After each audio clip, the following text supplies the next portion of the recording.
in all of your bit rate. Yes.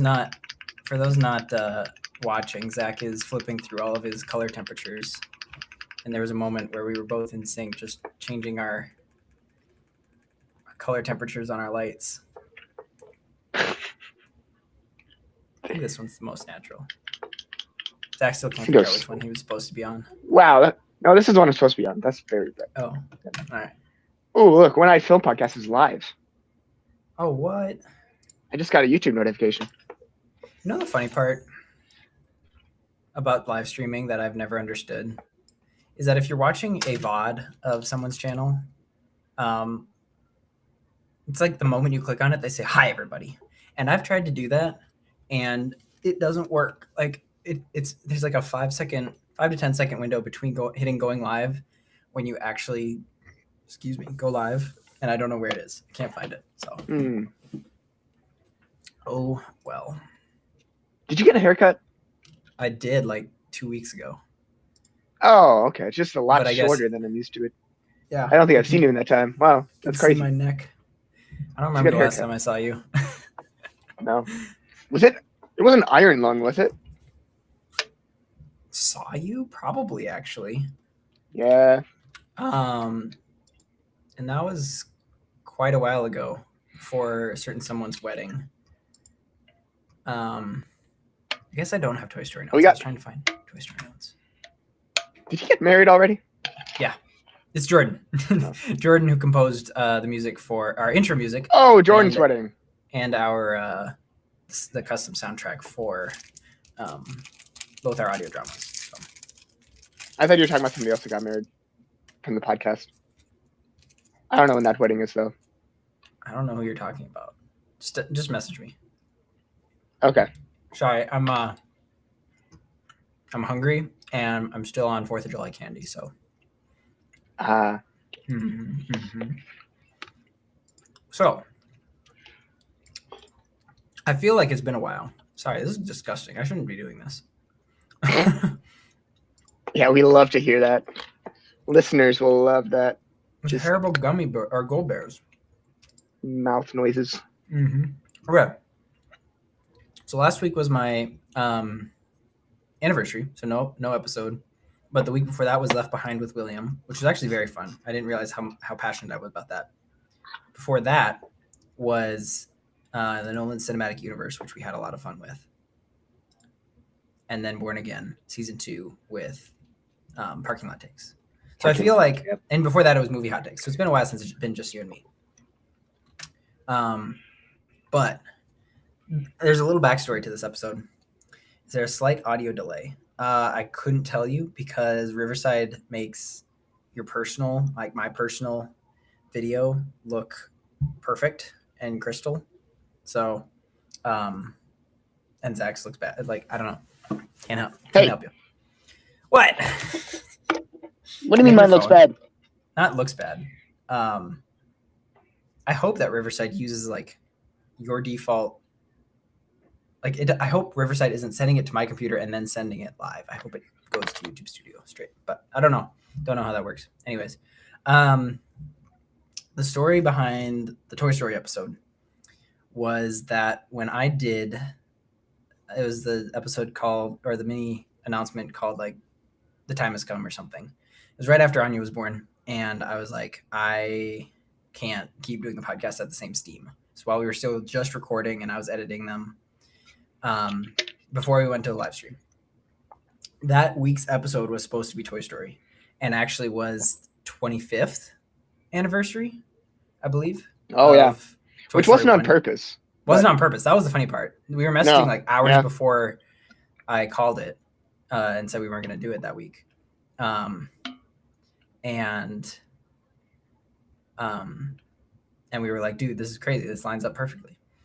And then I had a realization that I can't go at the same speed with a kid, and that's okay. But now we're doing Toy Story, and we've seen Toy Story 5, and I think that's probably better. We would have done a Toy Story 5 episode anyways, but now we're going to kind of cram it all into one episode, and we're going to see if we can get through 5 movies in 45 minutes. Don't know. So I don't know how you want to go about this because I do want to get to a Toy Story 5 review and also talk about why. What did I called this episode The Rise, the Fall, and the Rise Again of Toy Story. Mm. And mostly the fall is Toy Story 4. But Yeah.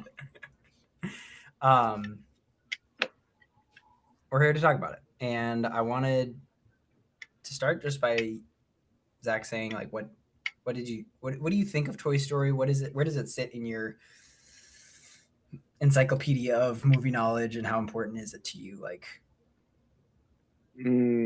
I feel like I could tell a lot about it by your looking at your letterbox, like where you rank it or whatever, but I don't know if you have those. Yeah.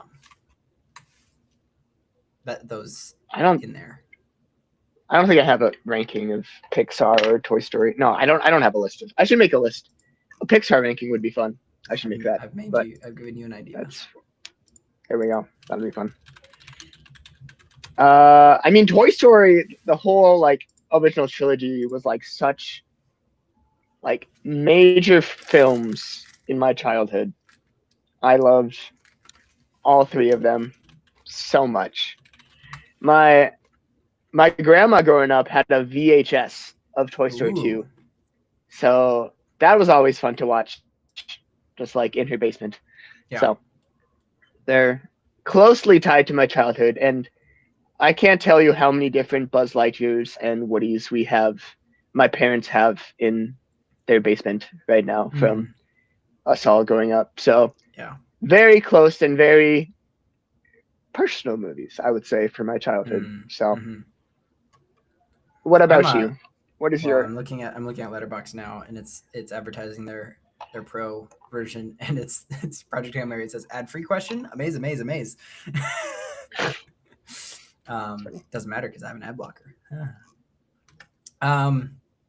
I think we have all three Toy Story movies on DVD from at my parents' house.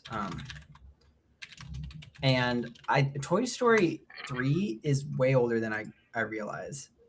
2010. Oh yeah. So I was 9, and that doesn't seem possible. But I remember seeing Toy Story 4 in theaters. That was my senior year of college or high school, and my friends or my siblings and I were like, we're gonna go see a movie by ourselves without our parents, and that's kind of a big deal for a homeschooler. But they were fine with it. Yeah. Like, Seth could drive, and it was showing in our hometown theater. And it was kind of similar to when we saw Thor: Love and Thunder on a separate trip. We had fun, and then we were like, actually, that wasn't that great. I just want stats here. So Toy Story 1 came out in 95, Toy Story 2 99, Toy Story 3 in 2010. Most likely we had seen Toy Story 1 and 2. My hair is off today.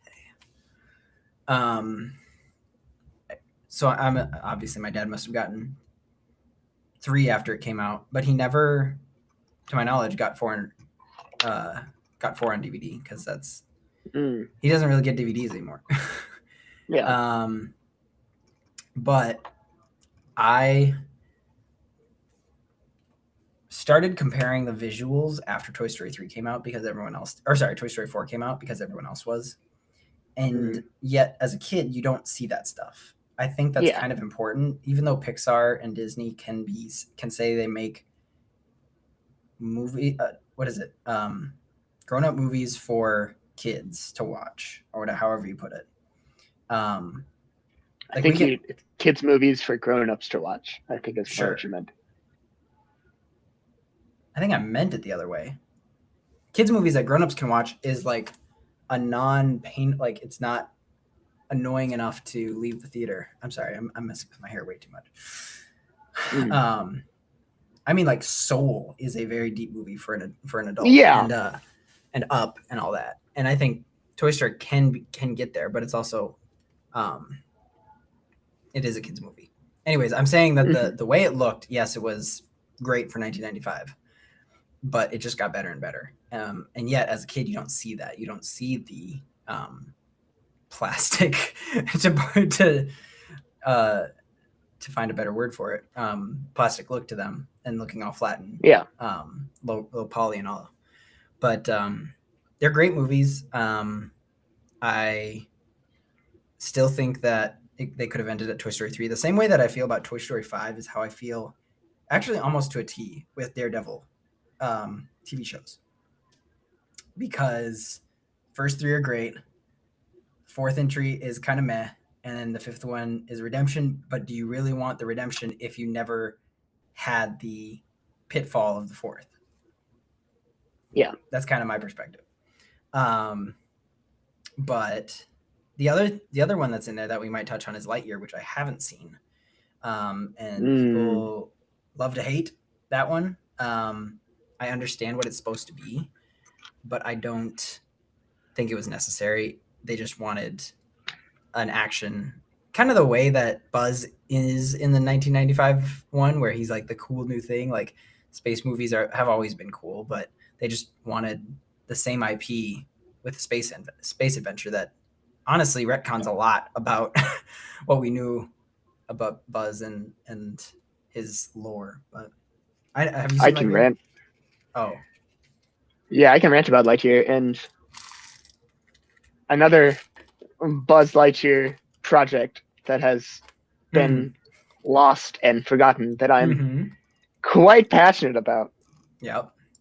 Should I get into this right now? As long as you keep it short. All right. So there was this show. Turns out it actually like officially ended before I was born. So I was just like only watching reruns. But okay. So anyway, there's a show called Buzz Lightyear of Star Command, which I loved so dearly. Yep. I remember like anytime like staying at my grandma's house growing up, one of the highlights of a Saturday morning was watching Buzz Lightyear of Star Command and seeing like this lore and like, you know, like, because it was the same pitch as Lightyear. Like this is the show that Buzz Lightyear was based off of. And it works a lot better than Lightyear did in that regard, because it feels more like Buzz Lightyear than Lightyear did. But anyway, so they had this whole expanded lore with Star Command, these like fun. He had this team too, because like that's part of the whole like his lesson, his like arc in the first like TV movie called Buzz Lightyear of Star Command. The Adventures Begins is him learning that like he like can't just like do it by himself anymore. He needs a team. So they give him this whole team of like Mir Nova, Booster, XR. They were all fun characters, and he's got like his like there's like the captain of the Star Command. He was a cool guy. There was like the whole first movie too is about like him having a partner that he thinks dies, which is part of the reason why he doesn't want a team after that. But then anyway, there's this whole like cool thing where it's kind of like a Winter Soldier, where they bring him back and it's revealed that he's like this agent for Zurg now and all that. But anyway, it was really good. And then they decided, and then there was one Saturday morning, I remember waking up at my grandma's house, turning on the TV exactly at the time that Buzz Lightyear of Star Command should be playing.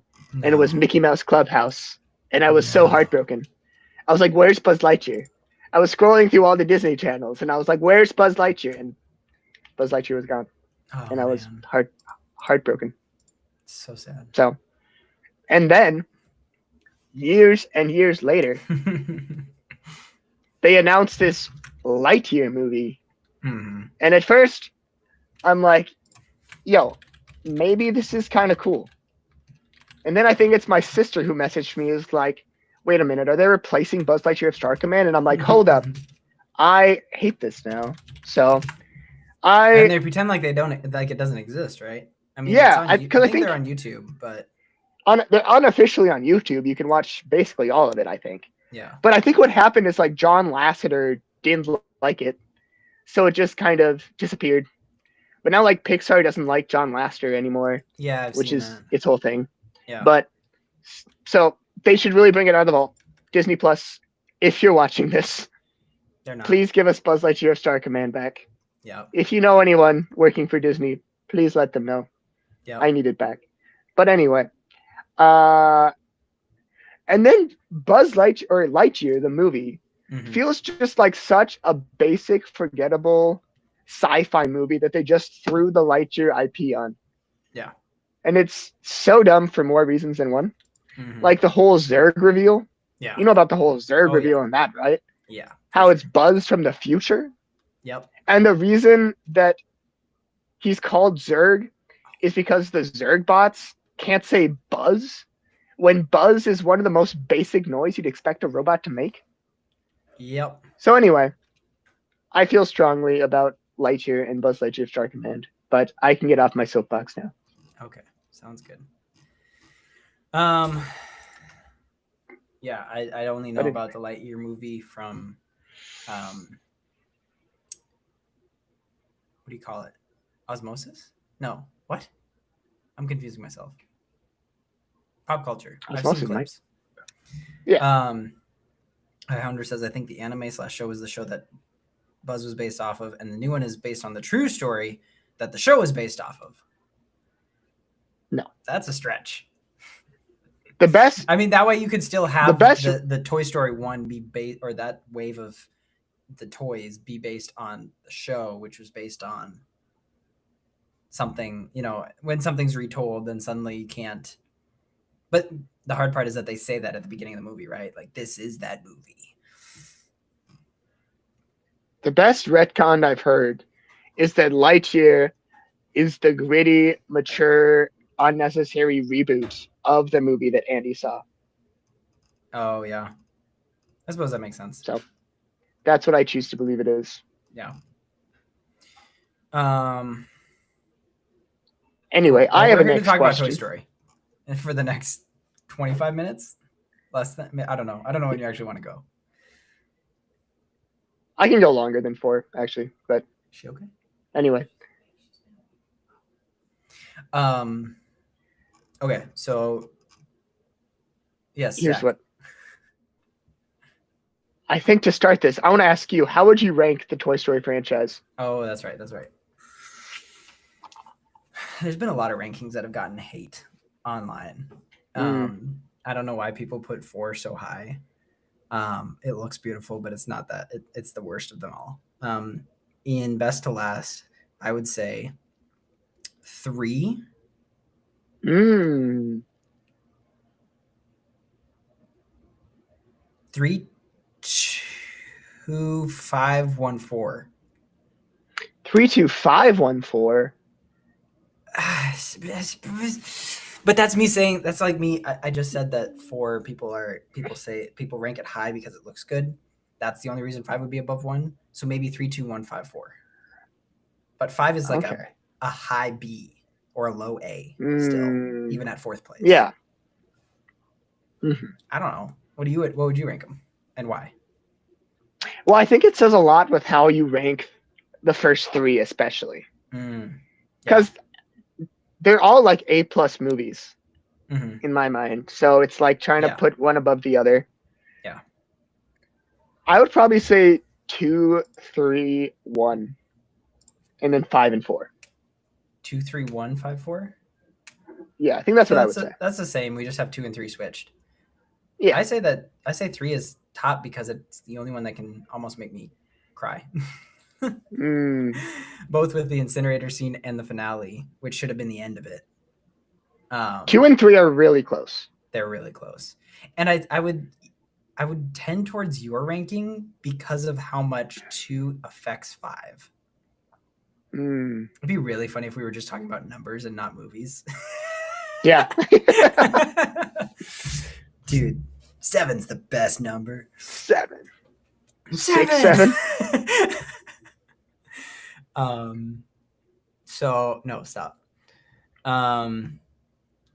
Yeah, those first 3 were gold. I think the only 2, reason 1, 3, 5, 4 Lightyear. Obviously Lightyear's on the bottom. Yeah. But that's okay, so 3 is right in the middle for iHondor. So it's a little mixed up, but we still put 5 and 4 as the last 2. Yeah. All of us, or everyone who's listening. I think so. Throw your ranking in the Discord just so we can rip it to shreds. I think the only reason why I put 1 below 2 and 3 is that I think rewatching it now, it has less depth than those 2. Yeah. which I feel like kind of makes sense for it being Pixar's first film and all that. Mm-hmm. It's kind of probably more of a kids movie than the later entries, but I think Yeah. it's still got all the iconic scenes. It's still a great story and all that. Mm-hmm. But I think they begin to have more depth starting in the second one that I appreciate. Yeah. So I think the first one, that it was a good story, but it's because it was basic. It's kind of like Yeah. Cars, where it's good because there's not much to it, and then you Yeah. get into it, another movie, another development, and it means more to us. Mhm. I'm thinking through, like, I don't want to go the pitfalls of our old podcast episodes were that we would go through every single beat of the movie, and I don't want to do that. In general, what makes the Toy Story franchise so meaningful to our generation and even my dad's generation? Like, I guess 95, my dad was in his 30s, early 30s. But it's still impactful on him, just to see that it was a good movie. And I don't know if he was the type of person to be like, this is incredible CGI, even though that wasn't a term you throw around like that. But still, it was the first of its kind to be 3D animated, full feature length. It was Mhm. there were basically two movies that in the history of cinema that did this. It's both Disney technically. It's Toy Story and Snow White. Snow White was the first full length 2D animated, and Toy Story was the first full length 3D animated. So those two movies are incredible and groundbreaking for what they were, and had what we. Here's the other thing. I don't know if these people were huge cast names when they were cast. I obviously, I think Tom Hanks was, Woody Allen Tim Allen. Tim Allen probably Tim was. Allen, yeah. But I guess Wallace Shaw was in Princess Princess Bride. Bride. John Ratzenberger was kind of he became a thing because of Pixar.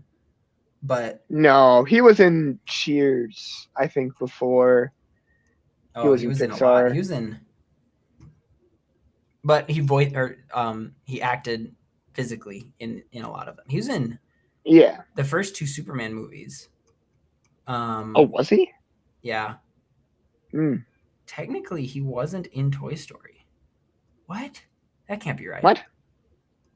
He was in Toy Story. Oh, he was. Never mind.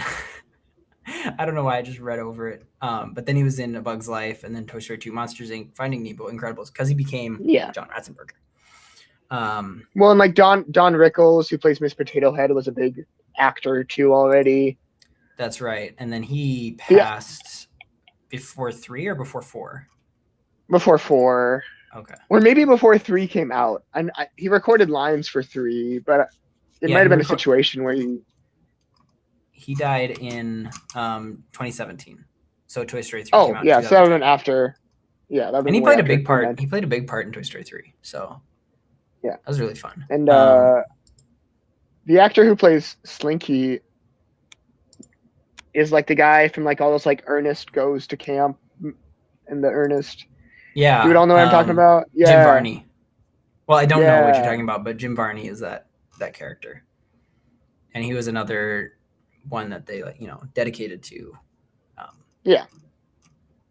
So yeah, I guess my point is that they had an all-star cast to do this, and even some of the behind the scenes of that stuff are coming out now, like Tim Allen and Tom Hanks in the studio. And I think there was one that you sent me that Tom goes, "You what?" And then Tim like tries to cover his laughter because they were just hamming it up. Speaking of that scene, I wanted to play this just because I sent this to you a while ago. And I love this stuff.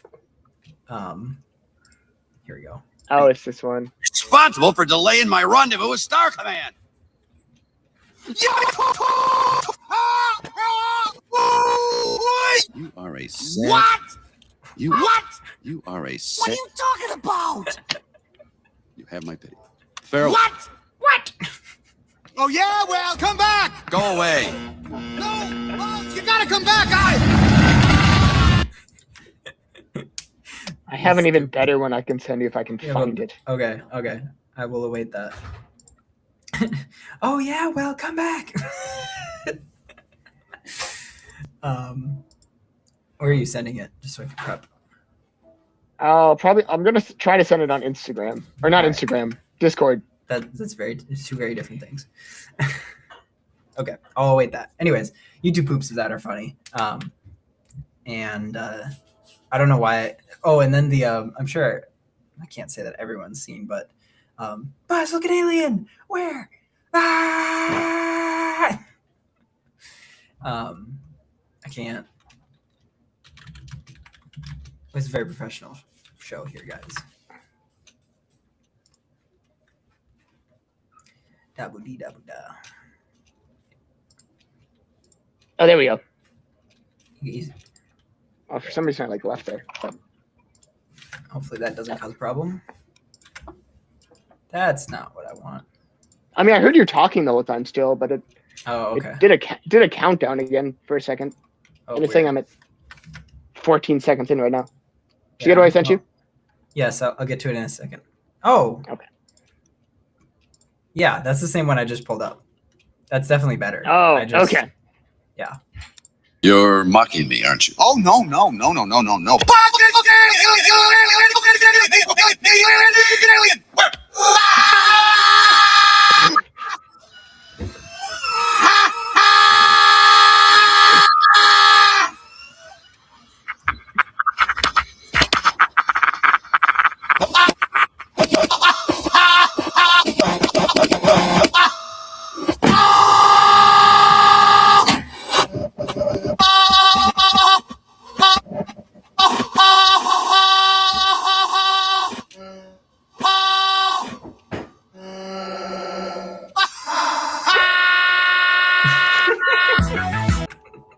It's so dumb, but I love it. It is so dumb. And the funny part is that the quality of that animation was almost on par with Toy Story 1. Mm-hmm. Anyways, so Toy Story 1, pretty simple story. They get stuck at Sid, the big bad kid who's honestly more creative with having fun with his toys. Maybe not morally, and we are obviously supposed to sympathize with the toys, but you got to give him some credit. I think there are a lot of memes that still come from. I think 1 and 2 specifically have a lot of memes. I think the floor is made of floor. I know The floor is made of floor? You've never seen The Floor is Made of Floor? Is that from Toy Story? No, it's not. Okay. We're getting too deep into them. Oh, I don't want.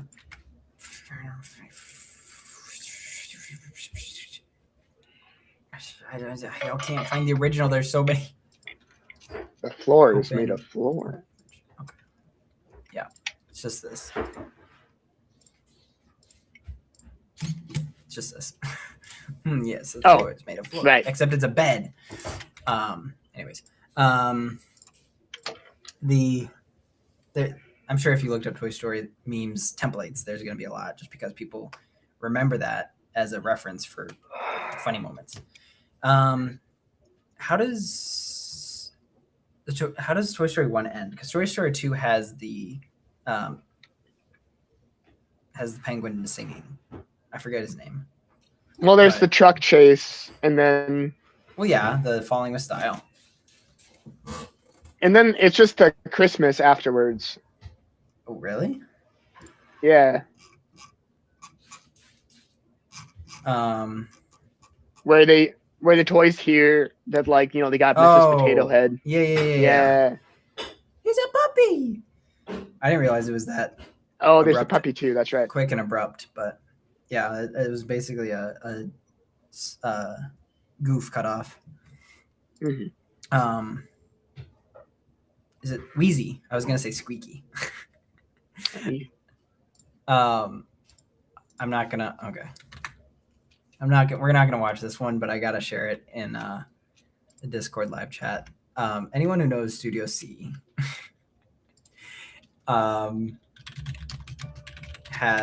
they did a skit called Disney's new Randy Newman songs. Oh, It's so funny, and it's within the last, or it says a year ago, but it could have been a year and a half. Putting it in live chat and probably in the description of this, if you want to look at it. Anyways, it's really funny. It's reminiscent of "You Got a Friend in Me." is that the one where he goes like the song from Toy Story? Yeah, The song from Toy Story. Or is that SNL? That might be. I think SNL. that's SNL because this one is better executed. So Bob Iger is like, we had Randy Newman come back and write all of the songs for all the other movies, and and he goes like, for Ratatouille, you got a rat in your hair, you got a rat right. in your hair, in your hat that's really big. The video is being played louder. Video being played are louder than you guys. It kind of jump scared me. I am so sorry. Boo! You just listened to Woody scream at Buzz in YouTube poop for a whole minute. Also, my microphone is in a new spot. I suppose I could bring it maybe down to here. That might help. Oh, no, my camera messed up. I'll bring my microphone. Anyways, we're right just here. talking about the tangential things. You actually are not any Yeah, we louder. are. That's because this isn't plugged in. Ah. Because I'm on my phone. I was just making a joke. Oh, okay. I'm thinking.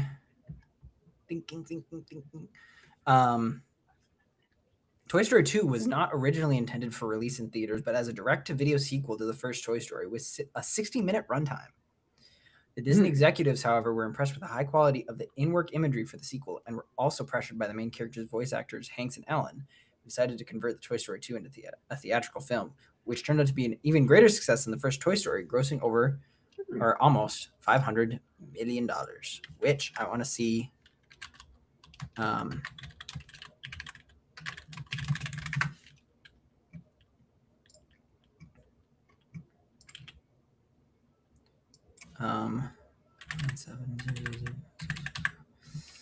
In 99. Oh, what? Oh. Hold the phone. Hold the phone. Oh, you can't. Please enter values less than 10 million. That's not. Okay. I know this is. Somebody commented that I shouldn't be doing this, and I don't care. It's my podcast, and I can do whatever I want.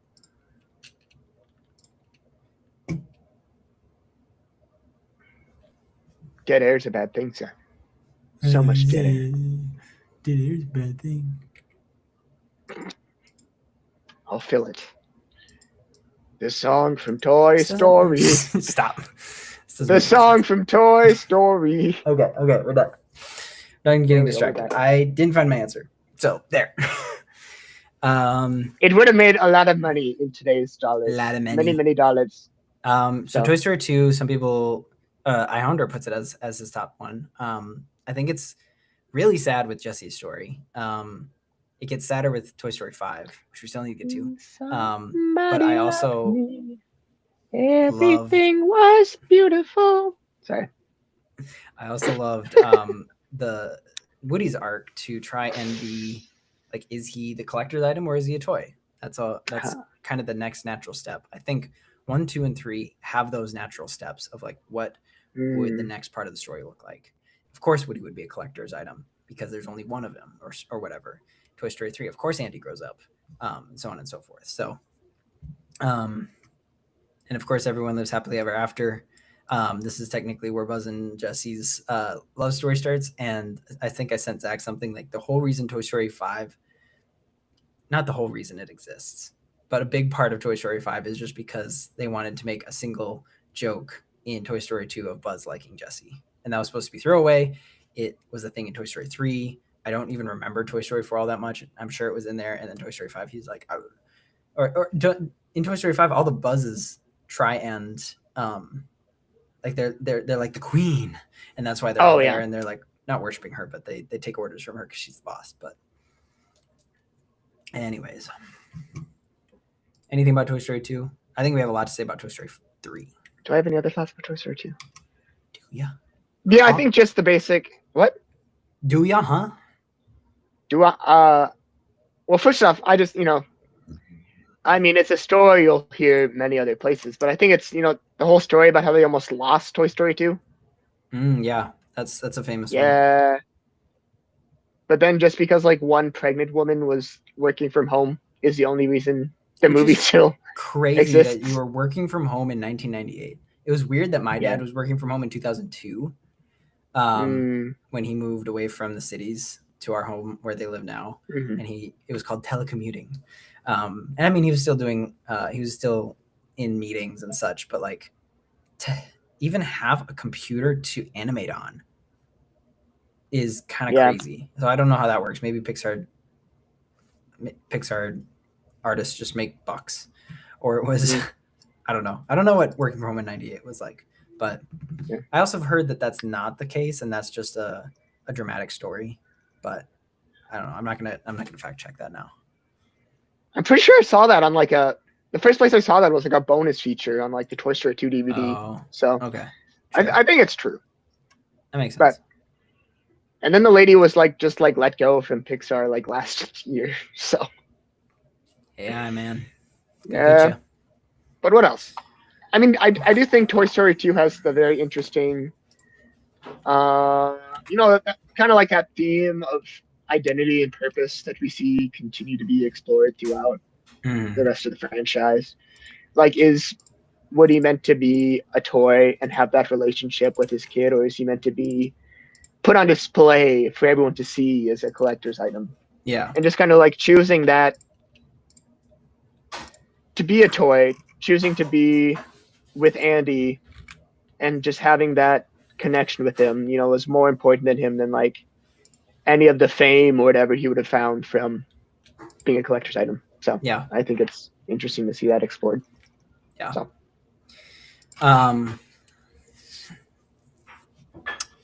Yeah, I really love 2. But I think I'm watching this fly. It's really annoying. I really love 3. As I think I said, again, whenever we have guests on and they say, "What are your top movies?" I'm like, they're never the same every time. I forget what my top movies are. I think I said at the beginning of this episode, 3, 2, 1, 5, 4. So 3 is my favorite. Because of, like I said, the incinerator and the end scene when he says "so long, partner." That's really sad. This is, I'm just reading the Wikipedia notes. This is Pixar's highest grossing film of all time, both domestically, surpassing Finding Nemo until it was surpassed by Finding Dory in 2016, and worldwide also surpassing Finding Nemo until it was surpassed by Incredibles 2 in 2018. So it was their highest grossing film of all time. It grossed more than the first 2 films combined, making it the first animated movie to have crossed the 1 billion mark. That's crazy. Wow. Until it was surpassed by Frozen, of course, in 2014, which Frozen is 12 years old. Yeah. It's old. But also, a year after that, I just sent this to Zach, Tom Holland was announced to be the new Spider-Man in 2015. So we are also old for that reason. This is something I just found out. Again, sometimes Wikipedia can be a valid source of information if only you are stupid enough to not know anything. Lotso is voiced by Ned Beatty, who was also Otis in Superman. Do you remember Lex Luthor's bumbling sidekick in the original Superman movies?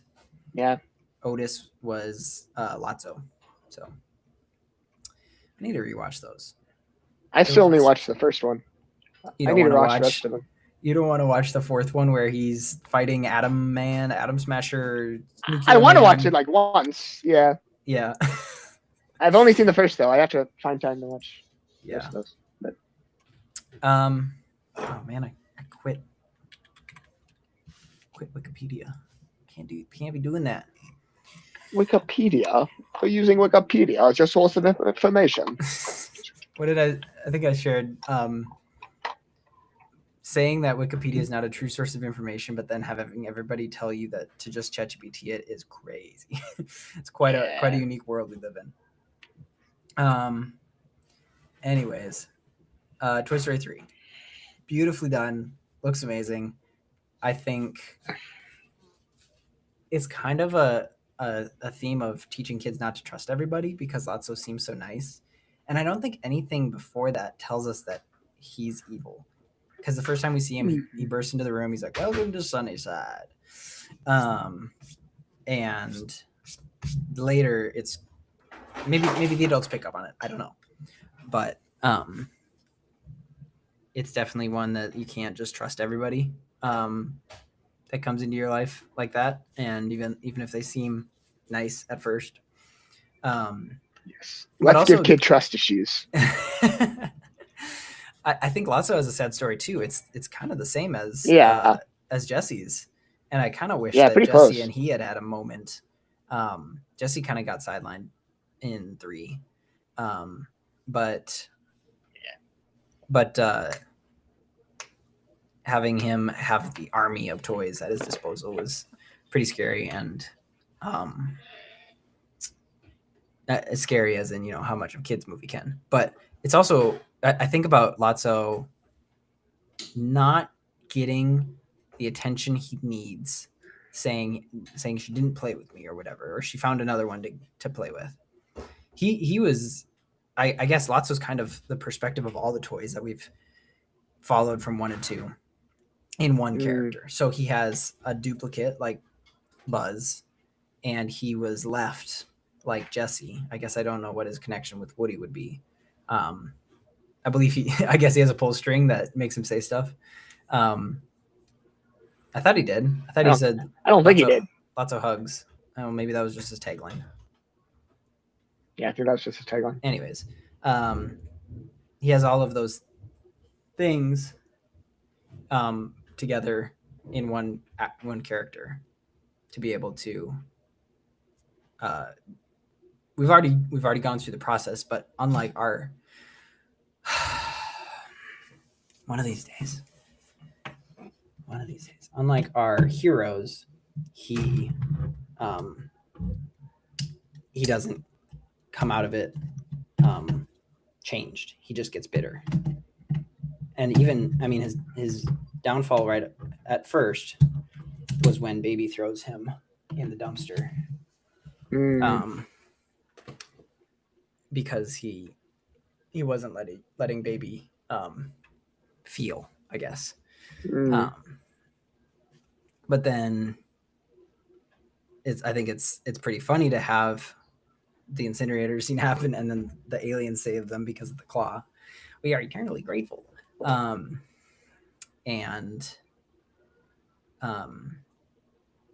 then Lotso gets his just desserts. And people, apparently there's an AI generated image of him still, like an Easter egg of him in Toy Story 5 still on the front of a truck, but I don't think that was real. I heard that was fake. Yeah, it's fake. So.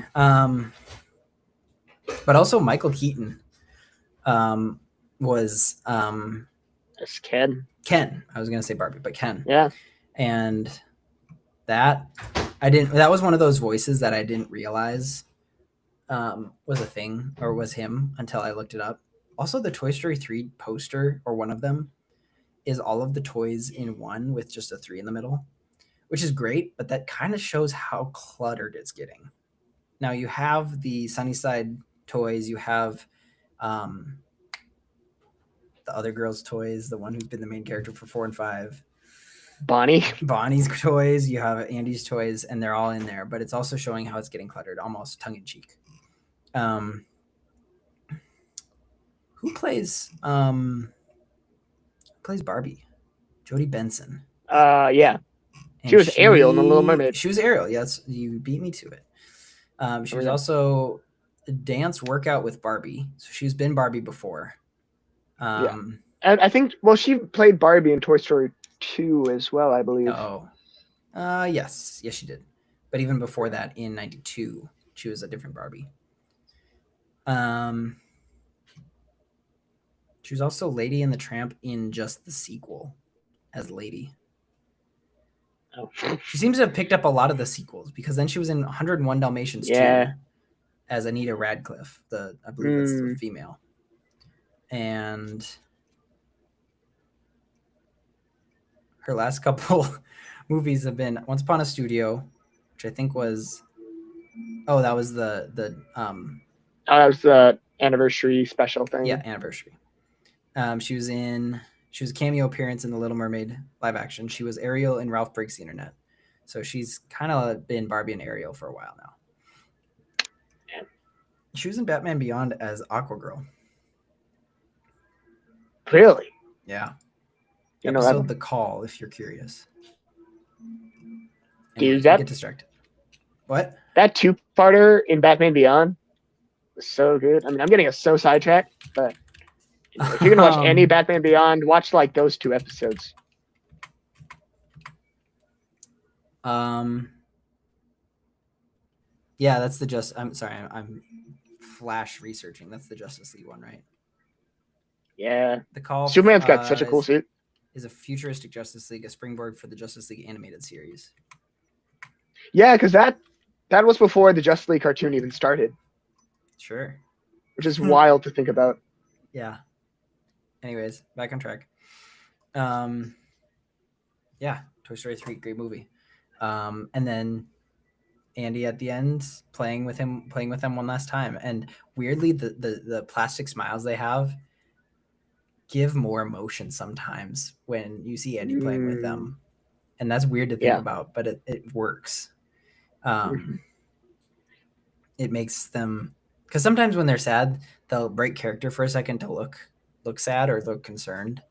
And then, but sometimes they just, I think it's when they stay still that they allow themselves to be played with. Oh, I totally forgot. Sorry, I'll get back to that. When they allow themselves to just be toys, then everything's right with the world. I think that's what makes that feel so right. The other thing I love about Toy Story 3 is it's got the best opening, by far. The best opening of any of the movies. Toy Story 5 was actually really good. Really good opening. But 3 I might have to argue with that. What? The opening of 2 is so good. What's that? With the Buzz Lightyear video game. Oh. It's good. It's quotable, but I still think that...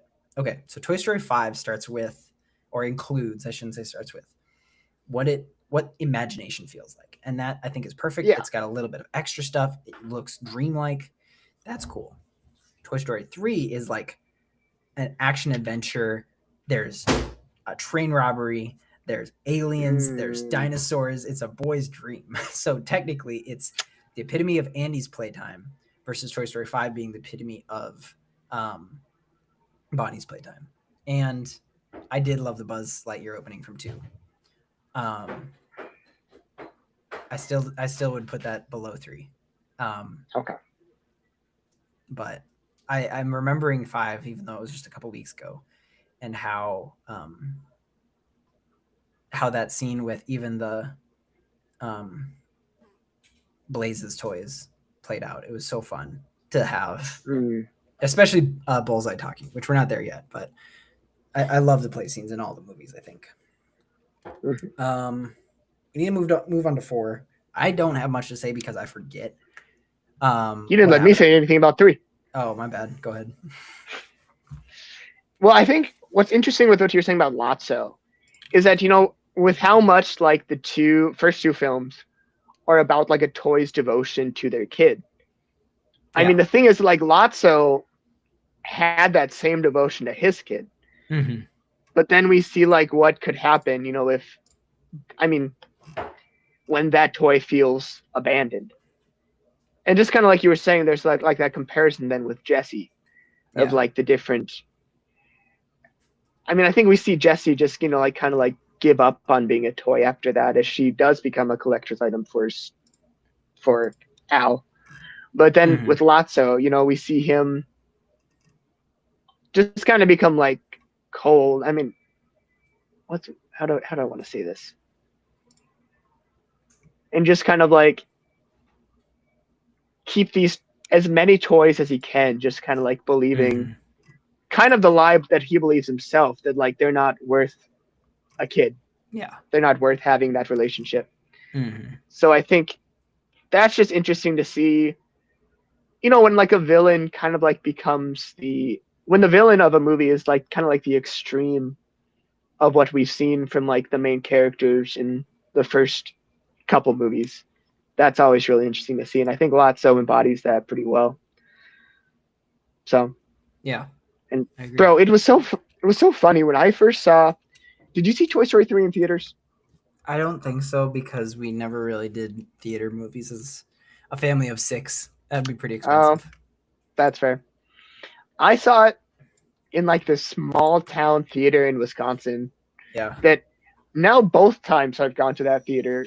Once was for Toy Story 3, and once was for Ant-Man and the Wasp. So a decent gap between.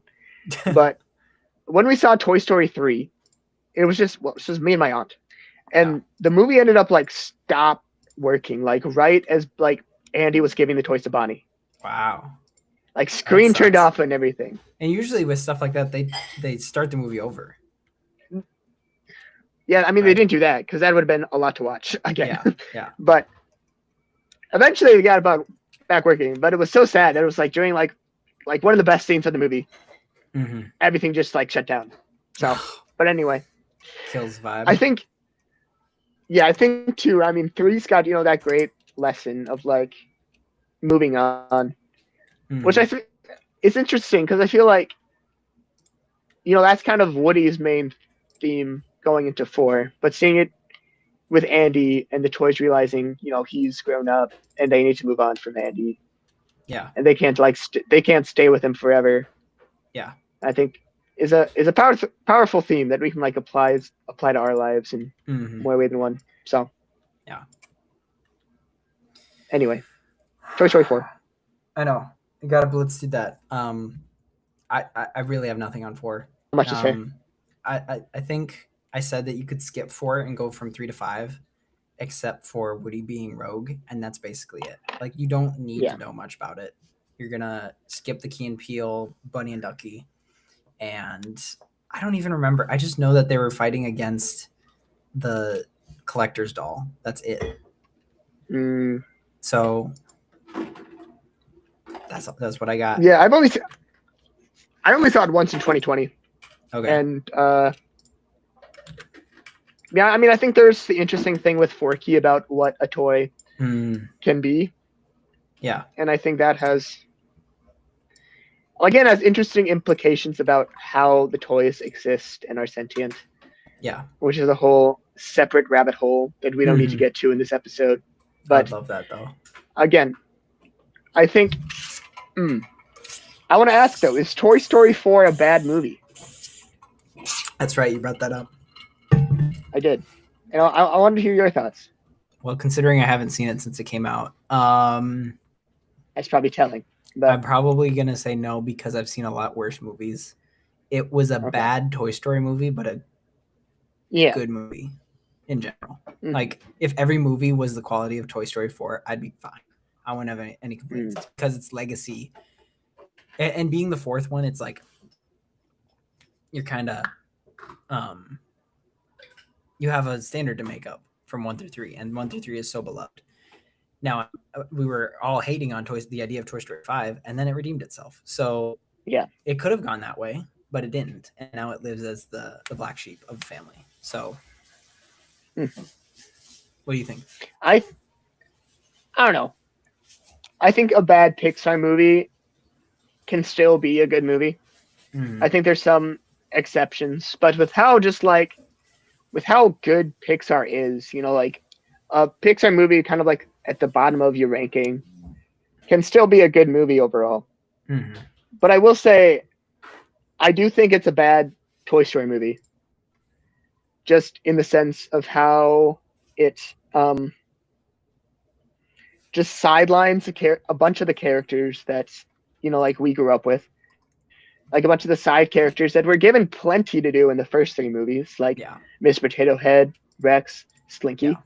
They were all given so much to do in the first 3, but then in 4, they're just kind of given nothing to do besides Mhm. just sit there, from what it seems. Yeah. And 4 is also when Buzz got dumb, Yeah. and I don't like that.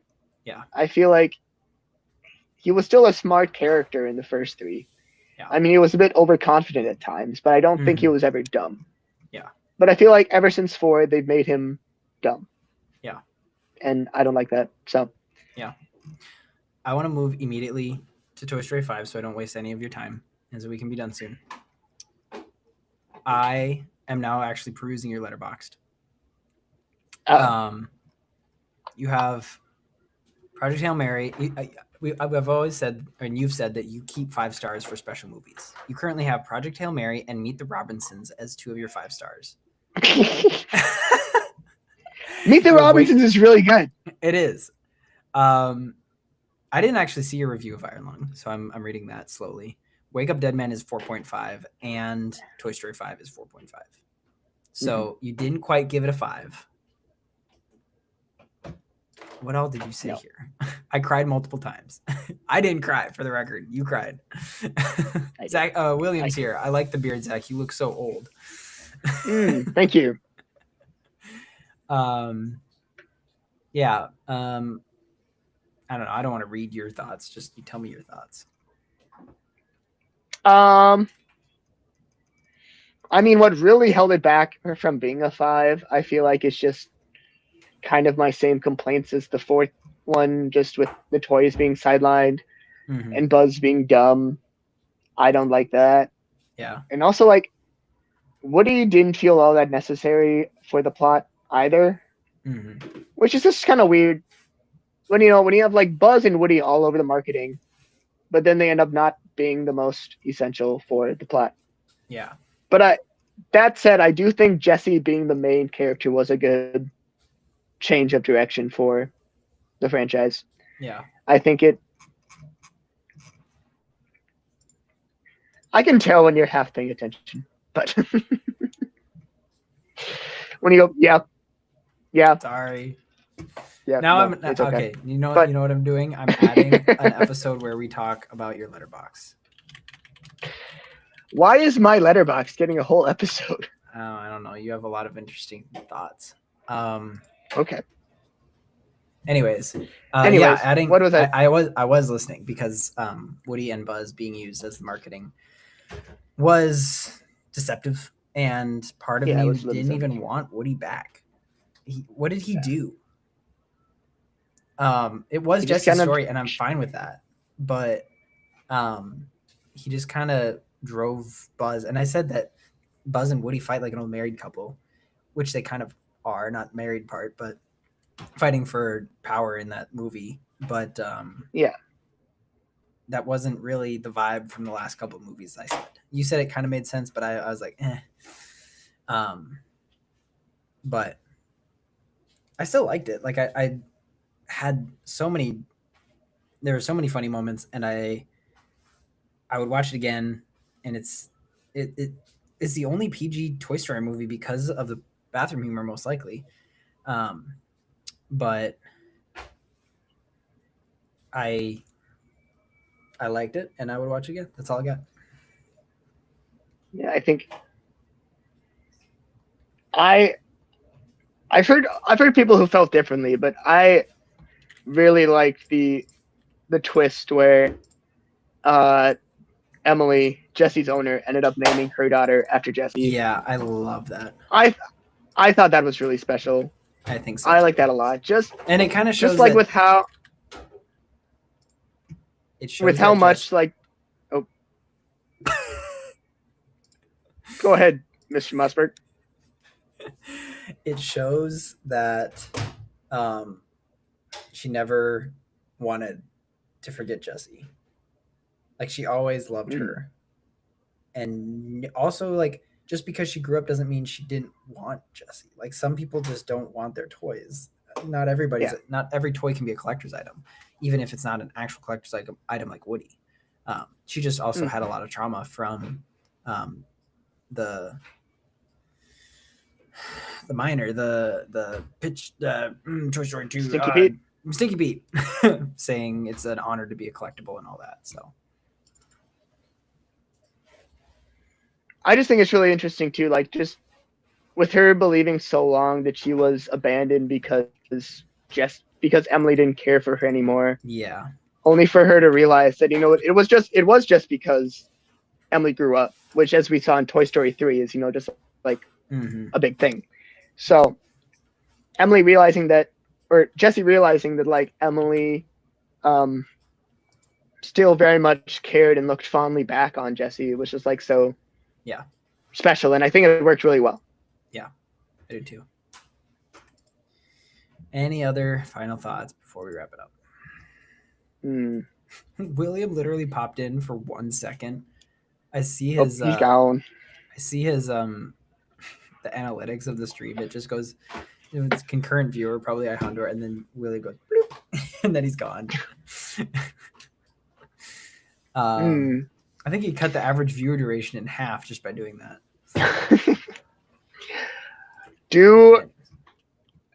Here's the final question that I have. Yeah.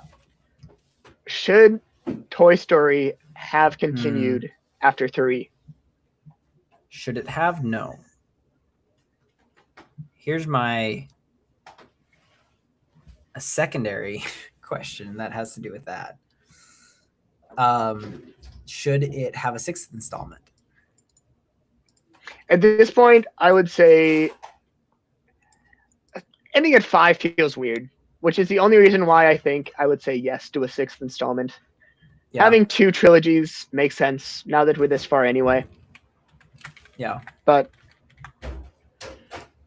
if they hadn't done 4 or 5, I would have been okay if they just kept doing like the occasional special.